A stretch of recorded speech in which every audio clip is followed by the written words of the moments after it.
आपको बता दें, अरुणिमा सिन्हा भारत से राष्ट्रीय स्तर की पूर्व वॉलीबॉल खिलाड़ी तथा माउंट एवरेस्ट फतह करने वाली पहली भारतीय विकलांग है। अरुणिमा सिन्हा का जन्म 20 जुलाई 1988 को अंबेडकर नगर, जिला सुल्तानपुर, उत्तर प्रदेश में हुआ। अरुणिमा की रुचि बचपन से ही स्पोर्ट्स में रही। वह एक नेशनल वॉलीबॉल प्लेयर भी थी। उनकी लाइफ में सब कुछ सामान्य चल रहा था, तभी उनके साथ कुछ ऐसा घटित हुआ जिसके चलते उनकी ज़िंदगी का इतिहास ही बदल गया।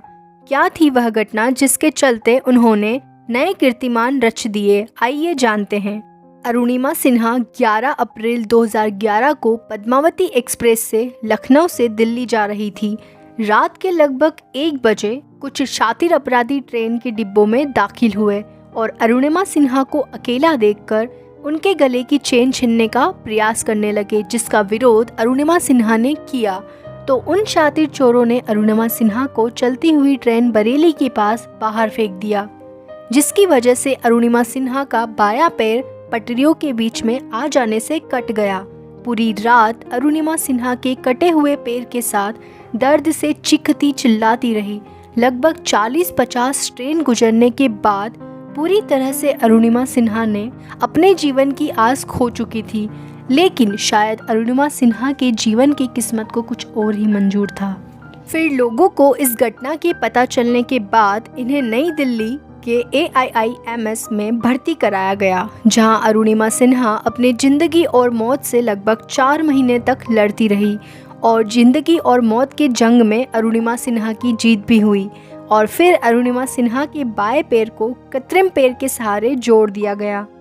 अरुणिमा सिन्हा के इस हालत को देखकर डॉक्टर भी हार मान चुके थे और उन्हें आराम करने की सलाह दे रहे थे, जबकि परिवार वाले और रिश्तेदारों की नज़र में अब अरुणिमा सिन्हा कमज़ोर और विकलांग हो चुकी थी। लेकिन अरुणिमा सिन्हा ने अपने हौसलों में कोई कमी नहीं आने दी और किसी के आगे खुद को बेबस और लाचार घोषित नहीं करना चाहती थी।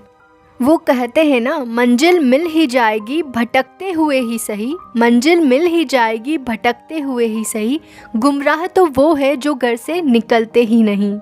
अरुणिमा यही नहीं रुकी। युवाओं और जीवन में किसी भी प्रकार के अभाव के चलते निराशापूर्ण जीवन जी रहे लोगों में प्रेरणा और उत्साह जगाने के लिए उन्होंने अब दुनिया के सभी 7 महाद्वीपों की सबसे ऊंची चोटियों को लांघने का लक्ष्य तय किया। इस क्रम में वे अब तक अफ्रीका की किलिमंजारो और यूरोप की एल्ब्रस चोटी पर तिरंगा लहरा चुकी है।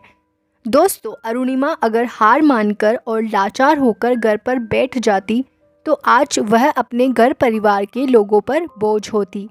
संपूर्ण जीवन उन्हें दूसरों के सहारे गुजारना पड़ता, लेकिन उनके बुलंद हौसले और आत्मविश्वास ने उन्हें टूटने से बचा लिया।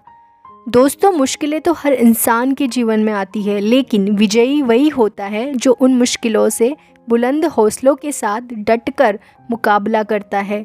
अरुणिमा सिन्हा हमारे देश की शान है और हमें उनसे जीवन में आने वाले दुखों और कठिनाइयों से लड़ने की प्रेरणा लेनी चाहिए। हम तहे दिल से अरुणिमा सिन्हा को सलाम करते हैं। और आपको बता दें, अपराधियों द्वारा चलती ट्रेन से फेंक दिए जाने के कारण एक पैर गंवा चुकने के बावजूद अरुणिमा ने गजब के जीवन का परिचय देते हुए 21 मई 2013 को दुनिया की सबसे ऊंची चोटी माउंट एवरेस्ट को फतह कर एक नया इतिहास रचते हुए ऐसा करने वाली वह पहली विकलांग भारतीय महिला होने का रिकॉर्ड अपने नाम कर लिया। ट्रेन दुर्घटना से पूर्व उन्होंने कई राष्ट्रीय प्रतियोगिता में राज्य की वॉलीबॉल और फुटबॉल टीमों में प्रतिनिधित्व किया है। उत्तर प्रदेश में सुल्तानपुर जिले के भारतीय संस्था ने दुनिया की सबसे ऊंची चोटी माउंट एवरेस्ट पर तिरंगा फहराने वाली इस विकलांग महिला को सुल्तानपुर रत्न अवार्ड से सम्मानित किए जाने की घोषणा की। सन 2016 में अरुणिमा सिन्हा को अंबेडकर नगर रत्न पुरस्कार से अंबेडकर नगर महोत्सव समिति की तरफ से नवाजा गया। इस वीडियो के अंत में मैं आपके समक्ष कुछ मोटिवेशनल लाइंस प्रस्तुत करना चाहती हूँ, जो कि अरुणिमा सिन्हा के मोटिवेशनल शब्द हैं। अभी तो इस बाज की असली उड़ान बाकी है, अभी तो इस बाज की असली उड़ान बाकी है, अभी तो इस परिंदे का इम्तिहान बाकी है, अभी अभी तो मैंने लांगा है समुंदरों को, अभी अभी तो मैंने लांगा है समुंदरों को, अभी तो पूरा आसमान बाकी है।